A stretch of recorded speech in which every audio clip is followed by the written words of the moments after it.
नमस्कार. अंड्याची भुर्जी किंवा वेगवेगळ्या प्रकारचे राईस तर तुम्ही नेहमी खाल्ले असतील, पण कधी अंडा भुर्जी राईस खाल्लाय का?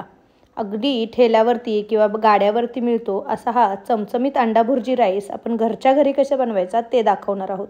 जेवण बनवायचा कंटाळा आला असेल किंवा झटपट काहीतरी बनवायचं असेल, पौष्टिक असेल, पोटभरीचा हवा असेल, तर तुम्ही असा हा अंडा भुर्जी राईस झटपट बनवू शकता. अगदी 10 ते 15 मिनिटांमध्ये बनतो. खूप कमी साहित्यांमध्ये बनतो. चला तर मग वेळ न घालवता हा कसा बनवायचा ते पाहूयात. तर इथे मी 1 वाटी बिर्याणी तांदूळ घेतलेला आहे. तुम्ही कोणताही प्रकारचा बासमती तांदूळ घेतला किंवा बिर्याणीचा तांदूळ घेतला तरीही चालेल. आता हा तांदूळ आपण स्वच्छ 2 ते 3 पाण्याने धुवून घेणार आहोत.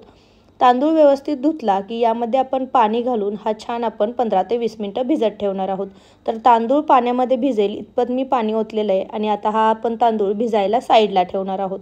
आता तांदूळ आपला भिजतोय तोपर्यंत आपण एका पातेल्यामध्ये पाणी गरम करायला ठेवलंय. मी गॅसची फ्लेम थोडीशी वाढवते आणि या पाण्याला उकळी आणते. पाण्याला उकळी आली की यामध्ये आपण चवीनुसार मीठ घालणार आहोत. आपल्याला तांदूळ छान असा शिजवून घ्यायचा आहे. तर आपला तांदूळही छान 10 ते 15 मिनिटं भिजला आहे. आता यातलं मी पाणी निथळून हा सगळा तांदूळ यामध्ये काढून घेणार आहे. गॅसची फ्लेम आपण थोडीशी हाय ठेवणार आहोत आणि हा तांदूळ छान शिजवून घेणार आहोत.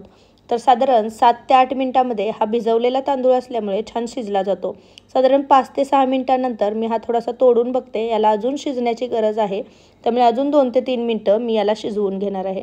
2 ते 3 मिनिटांनी पुन्हा एकदा आपण तांदूळ दाबून बघणार आहोत. आता हा तांदूळ छान हातामध्ये चुरगळला जातोय, कुस्करला जातोय, म्हणजे तांदूळ छान शिजला गेलेला आहे. तर आता हा तांदूळ आपण गाळणीवरती किंवा एखाद्या चाळणीवरती निथळून घेणार आहोत. यातलं सगळं पाणी काढून घेणार आहोत. आता तांदूळ निथळायला ठेवला आहे तोपर्यंत कढईमध्ये आपण 2 चमचे तेल गरम करणार आहोत.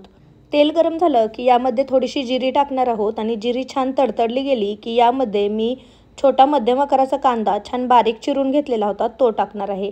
कांदा आपल्याला छान गुलाबीसर रंगाचा होईपर्यंत परतून घ्यायचा आहे. तर 1-2 ते 3 मिनिटं कांदा छान आपण परतून घेतलेला आहे. कांद्याला जास्त शिजवायचं नाही. आता यामध्ये 2 हिरव्या मिरच्या मी अशा चिरून घेतलेल्या आहेत त्या टाकणार आहोत. झणझणीत भात बनवायचा आहे त्यामुळे मी हिरव्या मिरचीचाही वापर करते. आता यामध्ये 1 छोटा टोमॅटो मी छान चिरून घेतलेला आहे. लालबुंद टोमॅटो घेतला की राईसला आपल्या छान कलर येतो.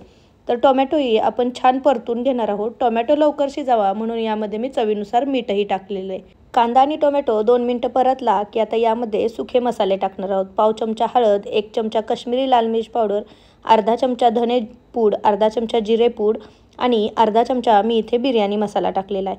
हे व्यवस्थित मसाले तेलावरती 1 मिनिटभर परतून घ्यायचे. आता यामध्ये मी बारीक चिरलेली कोथिंबीर टाकली. या स्टेजला तुम्ही कांद्याची थोडीशी पात टाकली तरीही भाताला खूप छान चव येते.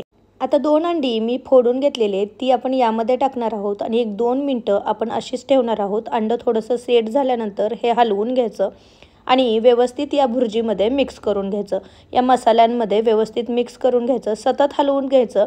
1-2 मिनिटांमध्येच अंडं छान असं घट्टसर होतं. तर हे व्यवस्थित 2 ते 3 मिनिटं आपण शिजवून घेतलं. आता याच्या कड्याने थोडंसं तेल घालणार आहोत आणि हा शिजवलेला जो निथळून घेतलेला तांदूळ आहे तो यामध्ये टाकणार आहोत. तांदूळ आपण पूर्ण 95 ते 98% शिजवून घेतलेला आहे, कारण यामध्ये आपण फक्त तांदूळ थोडासा परतून घेणार आहोत. त्यामुळे हलक्या हाताने हे सगळं मिक्स करून घ्यायचं. हे व्यवस्थित मिक्स झालं की यावरतून आपण कोथिंबीर टाकणार आहोत. आपला मस्त झणझणीत असा अंडा भुर्जी राईस तयार झालेला आहे. तर झणझणीत असा अंडा भुर्जी राईस मस्त तुम्ही कोशिंबिरीसोबत किंवा दह्यासोबत सर्व करू शकता. झटपट बनतो, अगदी घरच्या साहित्यांमध्ये बनलेला आहे. काहीतरी वेगळं खायची इच्छा झाली तर असा हा अंडा भुर्जी राईस तुम्ही नक्कीच बनवून पाहू शकता. तर असा हा राईस तुम्ही नक्की बनवून पहा. कसा झालेला मला कमेंटमध्ये सांगायला विसरू नका. रेसिपी जर आवडली असेल तर रेसिपीला एक लाईक नक्की करा आणि तुमच्या फॅमिली आणि फ्रेंड्ससोबत याची लिंक जास्तीत जास्त शेअर करा. तुम्ही जर माझ्या चॅनलवर नवीन असाल तर चॅनलला नक्की सबस्क्राईब करा आणि जवळचे बेल आयकॉनही दाबा. त्याने माझ्या चॅनलवरच्या नवीन नवीन रेसिपींचे नोटिफिकेशन तुम्हाला मिळत राहतील. पुन्हा भेटू अशीच एक झणझणीत रेसिपी घेऊन. तोपर्यंत थँक्यू.